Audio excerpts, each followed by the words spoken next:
உங்கள் little miss ரித்தினியாவோட பர்த்டேக்காக balloon டெக்கரேஷனில் எவ்வளோ excite ஆனாங்கன்னு சொல்லி போன வீடியோவில் பார்த்துருப்பீங்க.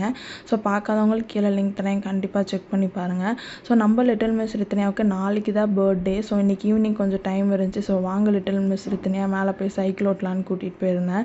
சைக்கிளை பார்த்த உடனே கையெல்லாம் மடிச்சு விட்டுட்டு, அம்மா என்னோடய சைக்கிள் ரொம்ப அழுக்காக இருக்குது அப்படின்னு சொல்லிட்டு அவங்க பழைய டிஷர்ட் எடுத்து துடைக்க ஆரம்பிச்சிட்டாங்கங்க.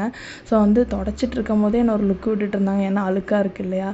ஸோ ஓகே, தொடச்சிட்டு பொறுப்பாக பேஸ்கெட்லேயே அவங்களோட டிஷர்ட்டை வச்சுட்டு வண்டியெல்லாம் கண்டிஷனாக இருக்கான்னு சொல்லிட்டு ஒரு ரவுண்டு ஓட்டி பார்த்துட்டு சைக்கிள்லாம் டைட் பண்ணிவிட்டு ஏறி உக்காந்துட்டாங்க. ஸோ அதில் ஒரு பெல்ட்டு கொடுத்துருப்பாங்க சேஃப்டி பர்பஸ்க்கு. ஸோ அதையும் மாட்டிக்கிட்டாங்க.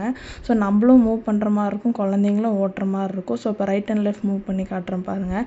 ஸோ ஃப்ரண்ட்டில் இருக்க ஹேண்டில் இது கனெக்டாக இருக்கும். ஸோ 2 பெடல் தான், பேபிஸ் கம்ஃபர்ட். சின்ன பெடல்லையும் வச்சுக்கலாம், பெரிய பெடல்லையும் வச்சுக்கலாம். இதில் ரைம்ஸ் எல்லாம் ஓடுங்க ரித்தனி அடிக்கடி ஆன் பண்ணி இப்போ அதில் பேட்ரியே போயிடுச்சு. ஸோ மறக்காமல் நீங்கள் லிட்டில் மிஸ் ரித்தினியா பேஜை சப்ஸ்கிரைப் பண்ணிக்கோங்க, பெல் பட்டன் கிளிக் பண்ணிக்கோங்க. கமெண்ட் பாக்ஸில் உங்கள் வீட்டு குட்டிஸே எவ்வளோ எக்ஸைட்டாக இருப்பாங்க சைக்கிள் ஓட்டுன்னு சொல்லி கமெண்ட் பாக்ஸில் கமெண்ட் பண்ணுங்கள். ஸோ எவ்வளோ ஸ்பீடாக ஓட்டினாலும் நல்லா சேஃபாகவே ஃபீல் ஆகும் இது. ஸோ 3 டயர் அப்புறம் 2 பெடல் வச்சுருக்கோம். நான் 2350 ருபீஸ்க்கு ஒரு கடையில் வாங்கியிருந்தேன். பின்னாடி இருக்க ஹேண்டெலாம் நம்ம ரிமூவ் பண்ணிக்கலாம் காரில் ட்ராவல் பண்ணும்போது. ட்ராவல் ஃப்ரெண்ட்லி தான். 2 இண்டிகேட்டர், ஒரு ஹெட்லைட்னு க்யூட்டாக இருக்கும் பார்க்கறதுக்குனே. ரித்தினியா ஒரு ரவுண்டு கொடுங்கன்னு கேட்டால் நோ நோ நோ அப்படின்னு சொல்லி தரவே மாட்டேன்ட்டாங்க.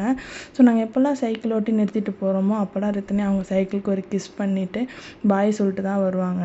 ஸோ நாங்கள் கீழே போயிட்டு ஸ்லெப்பர்லாம் அவுத்துட்டு தண்ணி குடிச்சிட்டு ஹேண்ட் வாஷ்லாம் பண்ணிகிட்டு இருந்தோம். ஸோ அமேசான்லேருந்து அப்போ ஒரு பெரிய பார்சல் வந்துச்சுங்க. ஸோ யாருன்னே தெரில, நாங்களும் யோசிச்சுட்டே இருந்தோம். கரெக்டாக அப்போ ஒரு ஃபோன் வந்துச்சு. ரித்தினியாவோட அத்தையும் மாமாவும் ரித்தினியா பேசிகிட்டு இருந்தாங்க. உன்னோட பர்த்டே கிஃப்ட்டு, ஸோ அதை ஓப்பன் பண்ணி பார்த்துட்டு எப்படி இருக்குன்னு சொல்லிட்டு அவங்களும் ரொம்ப இன்ட்ரெஸ்ட்டாக எக்ஸைட்டடாக பேசிகிட்டு இருந்தாங்க. ஸோ மறக்காமல் லிட்டில் மிஸ் ரித்தினியா பேஜை சப்ஸ்கிரைப் பண்ணிக்கோங்க.